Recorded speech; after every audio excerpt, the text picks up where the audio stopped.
Ok, en la clase que tuvimos de física, en esta primera clase había quedado pendiente un par de problemas. El primero, bueno, un par de preguntas de algunos problemas, ¿no? En el primero, bueno, teníamos, acuérdense que la situación de dos trenes, uno de pasajeros y uno de carga, con diferentes velocidades, separados a una distancia de 50 kilómetros y que aparte estaban viajando en direcciones contrarias. Ujú. En este caso, estos trenes iban a colisionar tarde o temprano. Ujú. Uno iba hacia el norte y uno iba hacia el sur. Ajá. Sobre la misma vía. Ahora, se nos pregunta, la última pregunta nos dice, ¿cuánto tiempo habrá recorrido el tren de carga si llegasen a chocar los trenes si se encuentran a 50 kilómetros de distancia?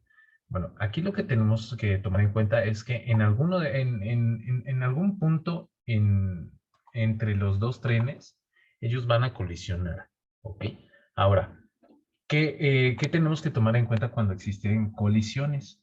Bueno, que dos objetos, en este caso los trenes, van a compartir un mismo instante prácticamente en el mismo sitio, ¿ok? Entonces, las posiciones del tren de carga y del tren de pasajeros finales van a tender a estar prácticamente en el mismo lugar y es donde se produciría una colisión, ¿no?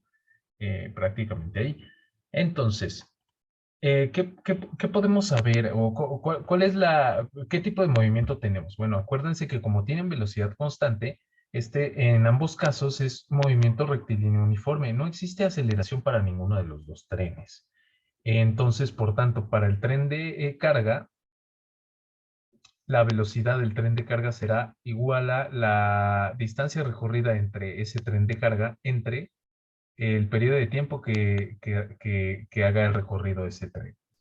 Lo mismo para el tren de pasajeros, su velocidad va a ser igual a la distancia recorrida entre el tiempo transcurrido.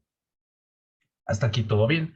Sin embargo, si nosotros tomamos en cuenta que bueno, en este caso el problema está transcurriendo desde que están separados 50 kilómetros a que llegan a una distancia entre los dos de prácticamente cero, entonces el tiempo transcurrido va a ser igual. O sea, el tiempo transcurrido en general para todo el problema va a ser igual a cualquiera, a cualquiera de los tiempos. Por tanto, podemos igualarlos, ¿no?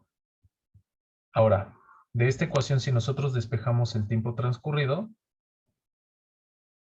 sería igual a la distancia que recorre sobre la velocidad de ese mismo tren. Y de este lado, el tiempo transcurrido para el tren de pasajeros sería la distancia recorrida entre la velocidad para el tren de pasajeros. Ahora, noten que de todos modos este y este son iguales por la condición de que pues van a colisionar, ¿no? Nosotros estamos viendo cuándo van a colisionar, ¿no? Ok, entonces podemos igualar los tiempos. Por tanto, esto al ser igual a lo de acá, y esto, al ser igual a lo de acá, este lado de la ecuación, pues esta región de acá de esta ecuación también es igual a esta de acá. Y planteamos la siguiente ecuación, ¿no? La distancia recorrida por el tren de carga es sobre la velocidad del tren de carga es igual a la distancia recorrida por el de pasajeros sobre la velocidad del de pasajeros. Ujú. Ya eliminamos, de hecho, obteniendo esta ecuación, eliminamos la variable tiempo. Más tarde la vamos a utilizar.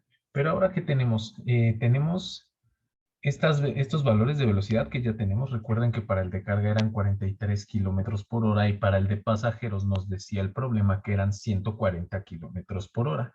Ahora, ¿qué distancia recorren? Esto tampoco lo sabemos, ¿no? No sabemos cuánta distancia recorren. Ojo, pero nosotros sabemos cuál es la distancia inicial que tienen, ¿no? A final de cuentas, lo que podemos hacer es tomar como punto de referencia alguno de los dos trenes. En este caso, tomamos este que es el de carga y aquí ubicamos el cero. Por tanto, si está a 50 kilómetros de distancia viajando hacia la derecha, pues este estaría en la coordenada 50. Pero simplemente la velocidad sería contraria, ¿no? En este caso al eje de referencia, por tanto la tomaríamos como negativa, ¿ok? Entonces, recordemos que la distancia recorrida siempre es, una distancia recorrida es distancia, bueno, posición final menos posición inicial. En este caso sería, reescribiéndolo abajo, sería posición del de carga final menos posición del de carga inicial, sobre velocidad del de carga. Y esto va a ser igual a posición final del de pasajeros menos posición inicial del de pasajeros. Ahí está. Ahora, ¿a qué habíamos dicho? Que también las posiciones al final van a ser las mismas. Entonces, esta es igual a esta, ¿no? Entonces, ¿qué les parece si lo llamamos a ambas en lugar de llamarlas, caracterizarlas como el de carga o el de pasajeros? Solo le llamamos posición final. Así. Y este sí sería para el de carga. Igual acá, posición final, porque es la misma para los dos. Entonces así ya ponemos lo mismo, señalando que pues es la misma proporción. Y acá menos, aquí tendríamos esto. Ahora, solo tenemos una incógnita, que es esta. Precisamente esta que sabemos que es la misma, pero no sabemos su valor. Estos valores de velocidad ya lo sabíamos. Y bueno, la posición inicial del tren de carga en nuestro eje de referencia, pues estaría en 0, ¿ok? Y la posición inicial del tren de pasajeros estaría en 50. Se ubicaría a 50 kilómetros del otro. Entonces, este sería igual a 0 y este sería igual a 50. Por tanto, sustituyendo, obtenemos la siguiente ecuación.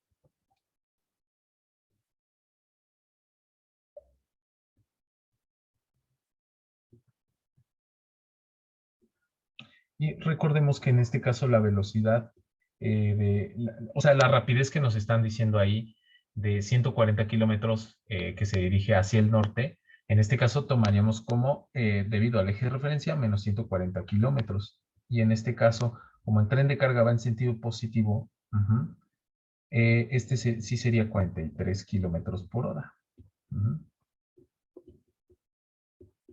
Y este medido en kilómetros, ¿no? Nada más, porque es una posición. Ahora, ¿qué podemos hacer?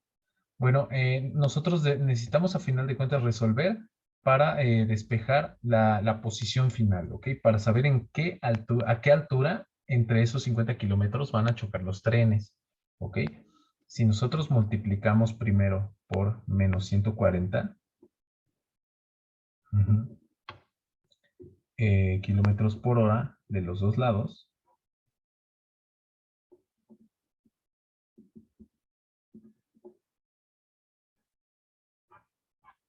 cancelamos de este lado y del otro lado aparece.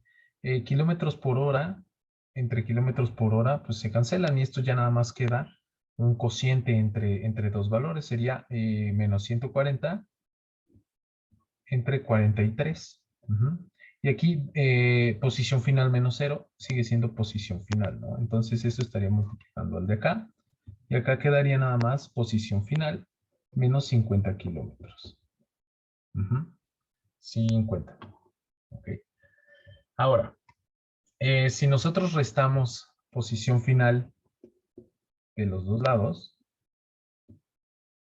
aquí se cancelan y estos no se cancelan entre sí. ¿Por qué? Porque este está siendo multiplicado por esto. O sea, a final de cuentas es una fracción de la posición final. Entonces, lo que podemos hacer es lo siguiente. Esto es menos 140, 43avos de la posición final menos como es posición final y es un entero nada más, podemos hacer 43avos de la posición final, haciendo la resta de fracciones. Esta es negativa y esta es negativa, nos va a dar negativa, ¿no? Y esto sería nada más igual a menos 50 kilómetros. Ahora, bueno, ambos ya están en 43avos, entonces vamos a obtener 43avos negativo y sería menos 183 43avos multiplicando a la posición final. Esto sería igual a menos 50 kilómetros. Ajá. Ahora, si nosotros multiplicamos por la fracción inversa, o sea, por 43, 183avos, y acá por el mismo del otro lado, este se cancela con este y este se cancela con este. Aquí queda menos posición final. Acuérdense que esa es compartida para los dos trenes puesto que están chocando. Y aquí sería menos 50 por 43 entre 183. Ujú. Ahora, este menos y este menos pues se cancelan entre sí. ¿Ok? Y obtenemos que la posición final finalmente estaría en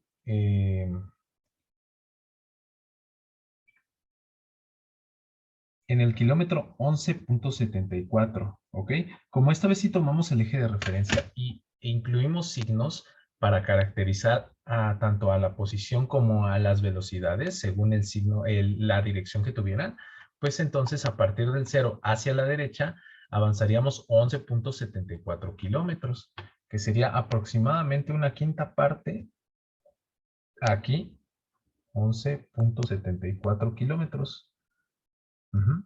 Una quinta parte de toda la distancia que tenía entre ellos. Esto es lógico porque este tren, acuérdense, este tren, el de pasajeros, va mucho más rápido que el de carga, entonces ese va a avanzar más y el de carga va a avanzar un poquito menos. Entonces ahí van a colisionar. Esa no es la pregunta es cuánto tiempo se tardaría. Pero esto ya es muy sencillo de determinar porque acuérdense que en general para el movimiento rectilíneo uniforme nosotros sabemos que la velocidad en general es la distancia sobre el tiempo transcurrido. Nosotros de aquí ya tenemos la distancia que ha recorrido cada uno de los trenes. En este caso, el tren de carga, o sea, el de la izquierda, recorrió 11.7 kilómetros y el de pasajeros recorrió la diferencia entre 50 y 11.7 kilómetros, o sea, 38.3. Ujú. Cual sea que nosotros elijamos, lo vamos a sustituir también tomando en cuenta la velocidad de cada uno de los trenes y obtendremos el tiempo. El tiempo transcurrido va a ser la distancia recorrida sobre la velocidad. Ajá. En este caso, el tiempo transcurrido pues es compartido, va a salir el mismo para los dos. Sería la distancia recorrida, en este caso para el de carga, porque yo elegí el de carga, entre la velocidad del tren de carga. Y esto sería, bueno, el tren de carga recorrió 11.74 kilómetros y su velocidad era de 43 kilómetros por cada hora. Ajá. Entonces el tiempo transcurrido hasta que colisionan, desde que están a 50 metros de separación hasta que colisionan es 11.74 entre 43. Ujú.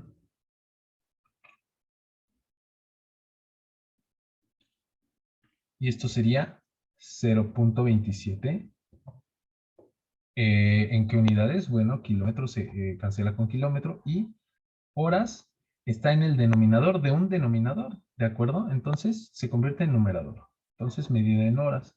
Esto en minutos, ¿cuánto tiempo será? Bueno, multiplicamos 0.27 por 60, ¿no? Y esto serían 16 minutos. Ajá. 16 minutos es lo que se tardan en colisionar estos trenes con esta velocidad y a esa distancia de separación. Ujú. Muy bien, este era un problema un poquito más elaborado de movimiento rectilíneo uniforme con dos objetos. Ujú. Pero de todos modos nunca hubo aceleración aquí. Ok, para el problema 2, bueno, tenemos que un auto iba con una rapidez de 80 kilómetros por hora y después de 5 segundos alcanzó una rapidez de 110. Ujú. Ahí calculamos la magnitud de la aceleración y bueno, lo que había quedado pendiente es posteriormente baja desde 110 kilómetros por hora hasta 40 kilómetros por hora. Ajá, porque había un tope ahí y esto lo realiza en una distancia de 50 metros. Hay que tomar en cuenta que aquí tampoco nos le están diciendo el tiempo, entonces hay una fórmula que relaciona velocidades inicial y final, y con la aceleración y también con la distancia, que era la siguiente. Velocidad final al cuadrado es igual a velocidad inicial al cuadrado más 2 veces la aceleración por la distancia. Lo que nos están pidiendo es la aceleración. Veamos si tenemos todos los demás valores para poder resolverla. La velocidad final, sí, nos dice que como va frenando, termina a una velocidad de 40 kilómetros por hora. La velocidad inicial, sí, para este movimiento iba a 110 y la distancia que recorre son 50 metros. Hay que tomar en cuenta que las velocidades están en kilómetros por hora. Por tanto, nuestra unidad de longitud nos conviene tenerla también en kilómetros. Nosotros podemos convertir 50 metros, multiplicamos por la equivalencia de metros en kilómetros, 1 kilómetro, y abajo 1000 metros. Ajá, multiplicamos por esto. Esto sería igual a 50 por 1 entre 1000. Ajá, y esto sería igual a 0.05. Ahora, kilómetros, claro. Ahora, nosotros podemos de aquí despejar la aceleración. Si realizamos con cuidado el despeje, nos damos cuenta de que la aceleración es igual a la velocidad final al cuadrado menos la velocidad inicial al cuadrado sobre 2 veces la distancia. Todos los datos de la derecha los tenemos, por tanto vamos a poder determinar con facilidad el valor de la aceleración. Velocidad final al cuadrado eran 40 kilómetros por hora. La velocidad inicial al cuadrado 110 kilómetros por hora. Al cuadrado ambas, ¿no? Y luego aquí 2 veces la distancia, o sea, 2 por 0.05. Por tanto, la aceleración en este caso sería igual a 40 por 40, son 1600. O sea, 4 por 4, 16, y los dos ceros de los 40. Kilómetro cuadrado, hora al cuadrado. Fíjense que las unidades también se elevan a lo mismo que le estamos elevando el valor, ¿no? Menos 110 al cuadrado es igual a 12.100 kilómetro cuadrado sobre hora al cuadrado. Y abajo 2 por 0.05 es igual a 0.01.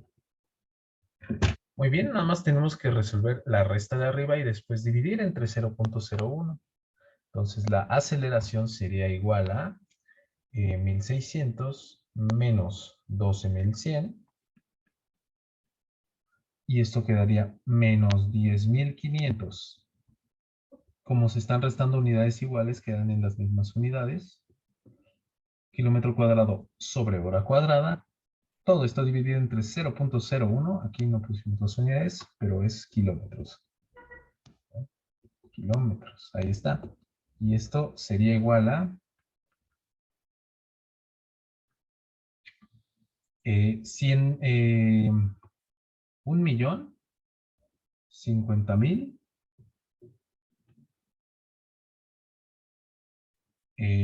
kilómetro sobre hora al cuadrado. ¿Por qué? Kilómetro se va con este kilómetro de acá y nada más queda kilómetro sobre hora al cuadrado. ¿Ok? En este movimiento que es de tipo movimiento rectilíneo uniformemente acelerado, claro que hay aceleración. En este caso, esta es negativa también. Aquí se nos pasa el signo negativo. ¿Por qué es negativa? Pues porque estamos frenando. Acuérdense que siempre una aceleración negativa significa que estamos disminuyendo la velocidad, o sea, frenando. Muy bien, vamos a continuar con más problemas de todos los casos que vimos.